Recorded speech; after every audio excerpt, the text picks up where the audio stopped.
오늘 여유라는 이 말씀의 제목을 가지고 함께 말씀 나눌 때 하나님의 크신 은혜가 있기를 간절히 소망합니다. 외국인들이 처음 한국에 와서 빨리 배우는 말이 뭘까요? 바로 빨리입니다.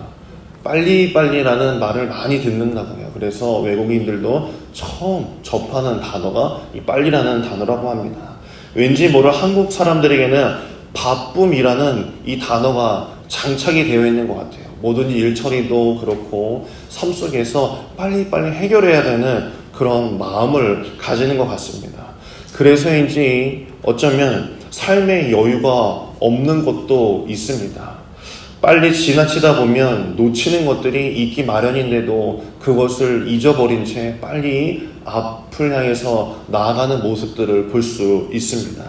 저희 아버지께서 오래전에 제가 고등학교 때인가 두란노에서 하는 아버지 학교를 한번 다니신 적이 있었습니다.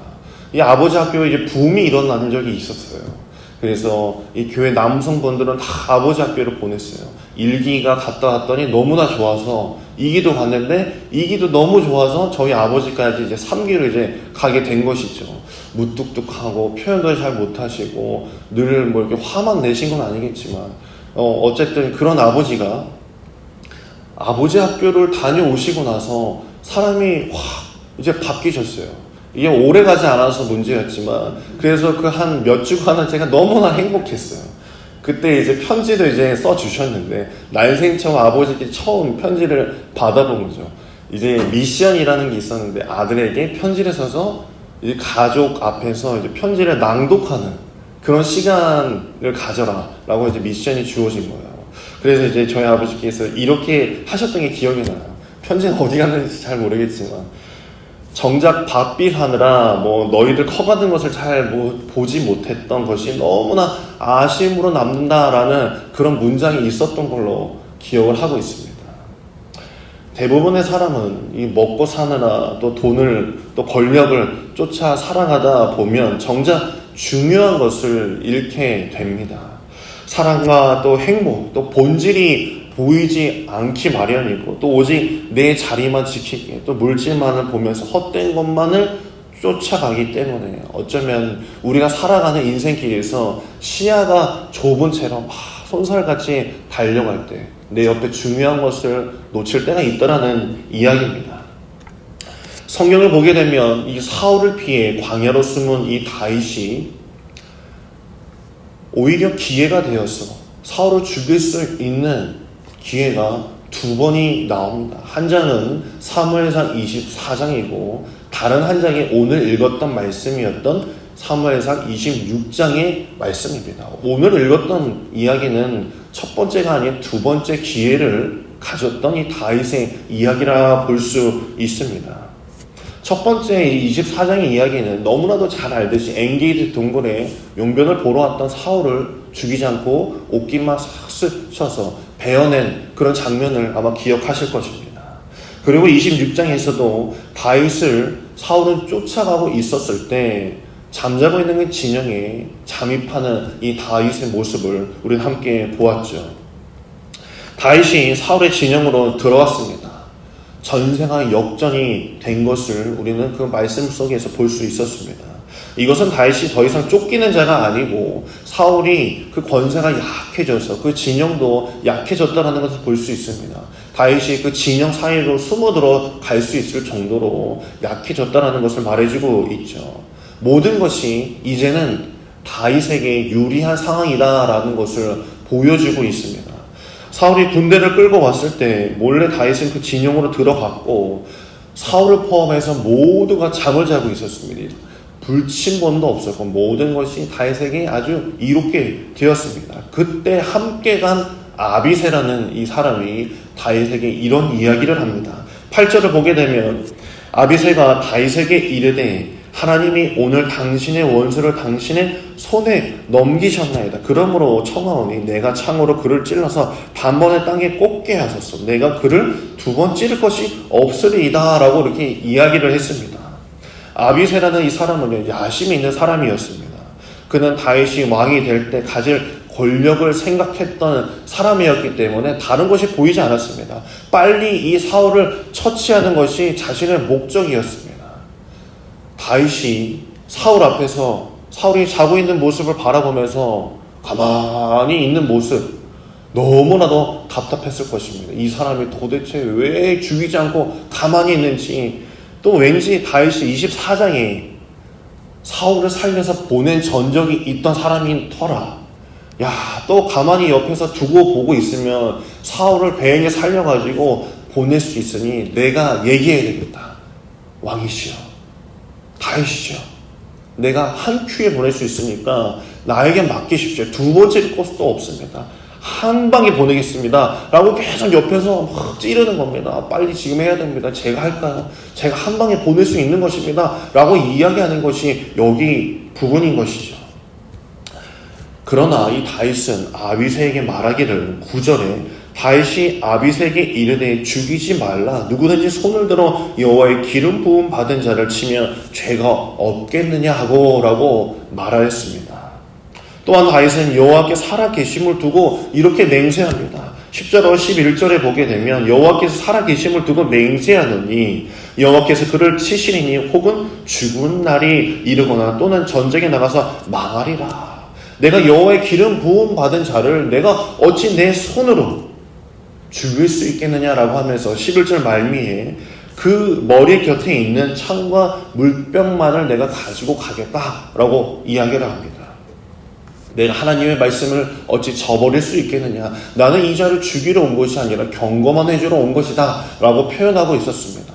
이 창과 물병이라는 것은 이 왕을 상징하는 것이기 때문에 이 사울왕의 것을 가만히 가지고 나가겠다라는 이야기를 하고 있었던 것이죠. 다윗에게는요, 처음에 이야기했던 것과 같이 두 번의 기회가 그에게 있었습니다. 옆에 있는 신하 입장에서는 속 터질 노릇일 것입니다. 내가 이걸 계속 쫓아다녀야 되나? 이 다시 물러 터져가지고 하나님께서 분명히 주신 기회 같은데 본인은 아니라고 사양하는 저 모습, 내가 저걸 어떻게 따라다녀야 될까? 라고 하며 아마 미칠 노릇이었을 것입니다. 그런데 제 눈에는요, 이 말씀들을 보면서 이유 모를 여유가 제 눈에는 보였습니다. 사람이 혼자 노래할 때는요, 잘합니다. 집에서 혼자 노래할 때는 너무나도 잘하는데 누군가 앞에 서게 되면요, 왠지 막 목소리도 떨리고 제 실력이 나오지 못할 때가 있습니다. 또한 여자분들도 집에서 대충 머리 묶을 때는 너무 예쁘게 묶이는데 어느 자리에 나가게 되거나 뭐 준비하는 시간이 되면 화장도 제대로 안 먹히고 머리도 이상하게 말리고 할 때가 있어요. 더 잘해야 되는데 실수하면 안 되는데 라는 생각을 가진 것은 이 마음의 조급함 때문에 그러는 것입니다. 조급하게 되면 원래 실력이 발휘되지 않는 법이죠. 그래서 사람인 무언가를 할 때 여유를 가질 필요가 있습니다. 한번 생각해 볼까요?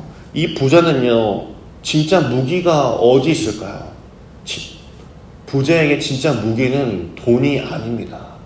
돈 걱정할 시간에 다른 것을 할 수 있는 여유에 있는 것이에요. 그게 진짜 무기입니다. 부자에게는. 또 경험이 많은 자에게 무기는요, 경험이 아니라 여유예요. 경험이 많은 사람에게는 이 무언가를 할 때 여유가 있기 때문에 그것을 틀리지 않고 또한 떨지 않고 조급함이 없기 때문에 자신의 실력을 충분히 발휘할 수 있고 여유롭게 그것을 가지고 올 수 있는 것입니다. 그래서 삶의 승부라는 것은 재력과 능력이 아니라 여유에서 날 수 있다는 것입니다. 제가 아무리 설교를 많이 준비하고 한다 할지라도 제가 목사님을 따라갈 수가 없어요. 그 여유, 그것을 따라갈 수 없는 것처럼 말이죠. 가진 것이 없다고 할지라도 작고 연약할지라도 여유는 세상을 이기고 위기를 이길 수 있게 하는 것입니다. 잘난 사람이 여유 있는 것이 아니라 여유 있는 사람이 잘난 것이죠. 우리 신앙인들이 여유를 갖는 방법이 바로 여기에 있습니다. 가장 여유로우신 분을 의지하는 것입니다. 홍해를 만난 모세는요, 다른 길을 찾거나 헤엄칠 준비를 해야 하는 급한 상황에 있어도 가만히 있어봐라 백성들이여, 하나님을 바라봐라. 그 여유로운 마음을 가지게 한 그 하나님의 말씀을 따랐을 때, 여유를 부렸을 때 그 홍해는 열리게 된 것입니다. 다윗도 마찬가지라 생각이 됩니다. 두 번이나 어떻게 그 기회를 흘려보냈을까요? 사람의 마음으로 빠른 마음, 급한 마음에는 그 기회가 나에게 주어진 것이라고 속아 넘어갈 수도 있습니다. 하지만 그런 상황 속에서 그런 선택을 할 수 있었던 다윗은 왜 그랬을까요? 바로 하나님의 여유, 그 여유 있는 능력을 믿었기 때문이라고 말할 수 있는 것입니다. 다윗은 목동에서 왕이 되기까지 수많은 적대자들이 있었지만 한 번도 그들을 비난하거나 복수하지 않았습니다. 왜?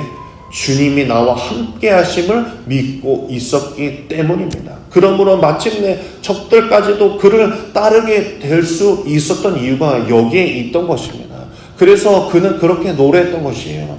여호와는 나의 목자시니 내게 부족함이 없으리로다. 왜 부족함이 없었겠습니까? 왜 급한 상황이 아니었겠습니까? 빨리 그를 처리해야 되는 상황이 왜 없었겠습니까? 하지만 나와 함께 하시는 그분이 있었기 때문에, 그를 믿고 있기 때문에 이 다윗에게는 여유가 있었던 것입니다.